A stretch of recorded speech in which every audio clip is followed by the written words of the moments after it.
until we came out of there, perhaps for 10 minutes, if that much. And then we came out on the deck and we immediately hit it overboard. Should we now move to your perspective, as you and Duncan are now in the control room? Okay. Okay, let's take it from the point where you switch on the equipment, and then what happened from your perspective? As we switched on the equipment, at first everything functioned in the normal manner, the way I expected it to. And all of the meters, if you will, gave normal readings. And we were there for about 30 seconds into the test when we realized something wasn't quite right. And the reason we realized something wasn't quite right is because all these banks, huge banks of electron tubes, see, the field coils of the two alternators were driven by banks of 6L6 tubes. They had to be modulated in a special way, plus the normal drive signals to make the alternator do what it was supposed to do, plus modulate the output signal, required a lot of amplifiers, and it actually took 306 L6s to drive each one of those coils on each alternator. There were 5 field coils on each alternator. So literally 10 field coils, 300 tubes for each. That's 3,000 6L6 tubes. That's a lot of 6L6 tubes, all glass versions. And that's a lot of heat, isn't it? And that's a lot of heat. And they were not only in our control room, they were in an adjacent room. And as we were looking at this casually, we were seeing something happen, which doesn't happen normally, unless you have an enormous fluctuation in the supply, the heater supply to the heaters. They started to dim and get brighter and get dim and get brighter, and I said, what the Hades is going on here? And then we started to notice something else in the control room. We were starting to get what looked like high voltage arc overs. And there was no high voltage equipment in the control room. There was elsewhere, but not there. And we're seeing this arcing, jumping of what appeared to be high voltage electricity across the space in the control room. In retrospect, we can look at this and say this was not high voltage as we know it. This was etheric energy that was arcing over because of the stress of the hyperspace field. It was producing some very weird results. And they started to show up in the control room. We didn't know what it was. And about how much time into the experiment did this show up? In terms of... From when you turned it on? When we turned the equipment on and we knew everything was functional, about 30 seconds. Oh, quickly. 30 to 40 seconds. At the time when we knew the equipment was fully on and everything was operational, it was about 30 seconds. And we tried, after we looked at this, and we couldn't determine what's going on, we decided, as we were given the prerogatives to decide, if something's wrong, it's up to us to decide. Do we turn the equipment off? Do we make adjustments or what? We decided to turn it off, because we figured there's something erratic here, very heavily wrong. So we went to turn off the AC controls and all of the AC power drives and everything else. Nothing could be turned off. All of the control handles, knobs, what have you, were frozen. We knew then something was very definitely wrong. We had no idea what. And at this point, we decided there's nothing we can do out of here. So we opened the bulkhead door, went out on deck, saw sailors milling around. None were frozen in the deck at this point. Nothing looked abnormal except for the fact that the sailors were moving around in a very strange, haphazard, and, shall we say, nervous manner. Now, how far into the experiment was it before you actually went aboard deck? About 2 minutes. That's all? 2 to 3 minutes. We had no idea that the ship had already gone into hyperspace. The only thing we saw when we went out on deck was you could not see the horizon, you could not see adjacent land. All you could see was a gray fog, which was just a little bit beyond the railing of the ship. On the deck you could see quite clearly, and there were the sailors milling about, and we decided there's nothing we can do here. Let's get out of here. We don't know what's going on. We will jump overboard and swim ashore. We were both excellent swimmers, and we figured at that point it was about, at maximum, half an hour to shore. Half a mile to shore, and it was not a long swim for us. Let's jump overboard. So we both did. And that is the point where things got very strange. We did not hit the water. There was no water. We just started to fall. The feeling was like you were falling down an elevator shaft with no bottom. And we just kept falling and falling and falling and falling. And what is this? What were you thinking at that time? We weren't thinking, I can assure you. We were in a state of panic, virtually. And Could you see him though as you were going down, yes. or did you feel alone? No, I could see Duncan hazily. And see, then the whole sequence of what happened from that point on became very, very bizarre, because we came out of this sort of hazy area where we were falling through it, but I could barely see him, but he was there fairly close to me. We could see each other. Suddenly, we came out of this hazy area into a brightly lit area with what appeared to be fluffy clouds, and here we are going through, we don't know where, in what was open sky. Couldn't see ground, couldn't see anything else, open sky and a cloudy effect. And we're moving through this for a period of time. And then all of a sudden, we blank out. And then we came to, we were in the hospital in 2137. So was it like you were flying? It was like we were flying, exactly. Wow. That was the feeling, the sensation. Not like we were falling at that point, but like we were flying.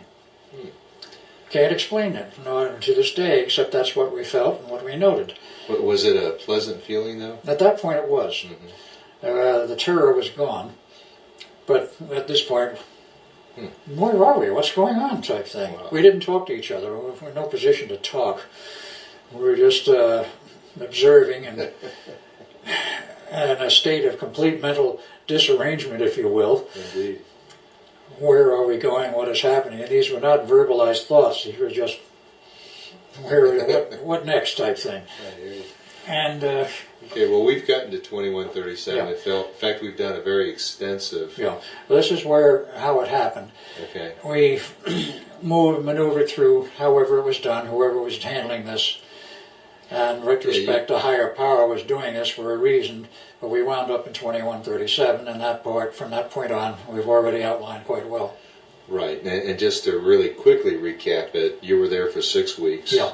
Both you and Duncan. Correct. And then you went from there to 2749. Correct. Only Duncan did not. Correct. Now, did you go there sort of like week 3 or week 6? Do you recall? It was in the 6th week.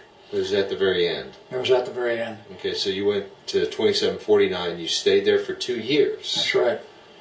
And in terms of the time measured then, and in terms of, I guess what one would say is wear and tear on me, perhaps. Right, and that's where you had your interesting experience with the Wingmakers. With the Wingmakers, with the artificial intelligence computer system that ran the planet. That is, city by city it did. No such control out in the boonies. Total world population approximately 500 million. Very exotic, very large cities. And you were a tour guide, right? I became a tour guide along with a friend I met there who I guess got me into it. See, that's strange, because how would you had the experience to be a tour guide? I didn't. He broke me into it. They were looking for people, as there was always apparently employment open, where nobody was paid for anything. It was a sort of credit system. Okay, hey, I need a tour guide, you're in. Yeah. Yeah, they look at you and say, you think you can handle it? Well, yeah, I've had a little instruction from my friend here. Okay, you're a tour guide. And all these cities had anti-gravity? The floating ones had anti-gravity drives. The ones that were based on the ground probably had anti-gravity platforms also, because some of them were very tall. Did you ever go to those? I went through, toured a couple of them, but I don't recall too clearly any of the other cities, except at a certain point I started asking too many questions, like, all right, this synthetic intelligence system is running each city. It didn't create itself. Who built this? That's, of course, when I was introduced to the Wingmakers. Now, of all these 2 years, do you remember the names of anybody that you knew over there? Only one, and I only know him and his name that he is used in the present era. And that I will leave out because he was a man very high up in the military with a very high clearance and doesn't want his name used. So Today? Today, yes. So I'll leave that out. Other than I knew him there and I knew him now. In fact, he told me when I first met him, he says, you met me in the 28th century. It was the first time we met. And I said, no, that was you. Oh, he told you that? Huh. He did. Wow. Do you recall, however, were the names different, like Mike and Joe? Oh, yeah. Were they people had regular names, normal regular names. Like they have different now. Names. Okay. Yeah, and they had stores, and they had recreation, and they had movies, and they had most of everything that we would expect today, except worldwide communication was restricted. There wasn't as need for it the way we have today. They didn't have the need for computers with stock market exchanges and all that. There was no stock, there was no banks, there was no money, there were no world governments, there was no national divisions anymore, there was no standing armies. It simplified things quite a bit. The Sounds like heaven. closest thing you'd ever come to it, and I think after a while it got to the point where people were bored. It was, well, yeah, that's true. No worries, right? Yeah, there were no worries. Okay, so let's go all the way to the end. Here you are. You had your 2-year experience there, which we have covered in other interviews. Right. How'd you get to the point where you left? Did you just... I got to the point where I left because I was told I had to. Okay. I said, I don't want to go back. I want to stay here. Was it the wing makers told you? Who told Basically, it wasn't the wing makers so much that told me that I had to go back. It was the synthetic intelligence computer in the one city I was sort of stationed in. And I said, you've got to go back. There's a mess you have to straighten out in the past. I says, what mess? They wouldn't really tell me. Did you have memories? Did you know what had actually happened? At that point, I did not. You just thought. No, when I arrived in 2149, memories prior to that were erased.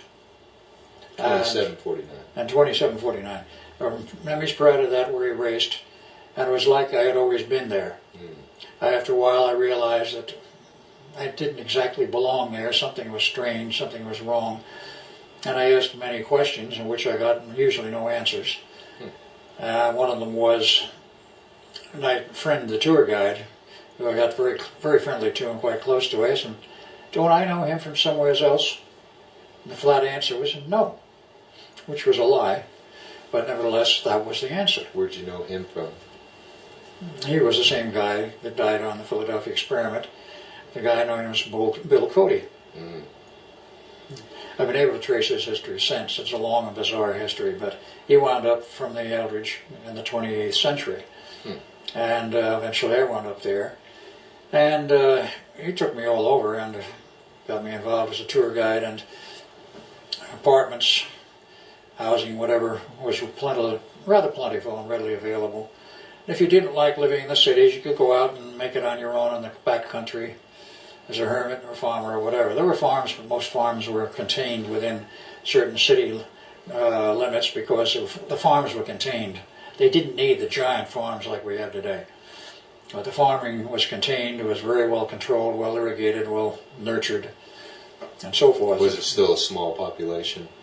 500 million max for the world, and in the United States, or what that territory I was in, which would have been part of the U.S., let's say for all of North America, which would include what was once Canada, from questions I asked, there was actually less than 100 million. There was more population in North America than almost anywhere else in the world at that time. So the principal concentration was still in North America. Okay. So this computer basically said there's a mess in the past which you need to be sent to. You have to go back to and straighten out. You need to go back and straighten out. I don't want to go back. You have to go back. I kept insisting, I want to stay here. I said, you can't. I said, what do I have to go back to? You have to go back. They wouldn't give me a direct answer. So eventually I was sent back without my knowledge of how it was done, or my say-so, or my approval. I was just sent back. And I was sent back completely intact, of course, in terms of health, to 2137 to the hospital and meet with Duncan. And a short time after that, Duncan and I were transferred to the incident which I've described publicly so many times, 1983 at the Montauk Point thing at approximately 2 a.m. in the morning. Right. And inside the perimeter of that military fence. Let's go back to 2137 though, and the transfer. How did that happen? Was it just sort of a blink of the eyes, or was there a there was probably equipment involved, but I can only say probably because I have no recall of it. And what transpired in the last hours and minutes with Duncan and I there before we were transferred, I'm sure there was more to it than I remember, and what I remember of it is very blank.